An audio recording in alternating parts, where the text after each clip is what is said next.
శ్రీమాత్రే నమః. అందరూ బాగుండాలని మనస్ఫూర్తిగా కోరుకుంటూ ఈరోజటి వీడియో స్టార్ట్ చేద్దాము. మేము ఎంత కష్టపడినా మా దగ్గర డబ్బు నిలవట్లేదు అనుకునే వాళ్లకు ఈ పరిహారం.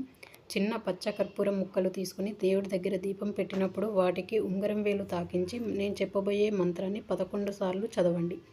తర్వాత ఆ మంత్రం ఏంటి అంటే శ్రీం మైత్రేయి శ్రీం శ్రియాయే శ్రీం మైత్రేయి శ్రీం శ్రియాయే ఈ మంత్రం 11 సార్లు చదివి పచ్చ కర్పూరం ముక్కలను ఒకటి మీ పర్సులో, ఒకటి బీరువాలో, హ్యాండ్ బ్యాగ్ ఉంటే హ్యాండ్ బ్యాగ్లో, మీరు డబ్బులు ఎక్కడైతే నిల్వ చేస్తున్నారో అక్కడ ఆ పచ్చ కర్పూరం పేపర్లో పెట్టండి. కర్పూరం మీరు మీ పర్సులో పెట్టినప్పటి నుంచి పర్సు అసలు ఖాళీ ఉన్నది అనే మాట మీ దగ్గర ఉండదు. ఇక ఆ పచ్చ కర్పూరం ఒక చిన్న కవర్లో పెట్టండి. ఎందుకంటే అది మన చేతి గాలి తగిలిన కొద్దీ ఏమవుతుందంటే కరిగిపోతూ ఉంటుంది.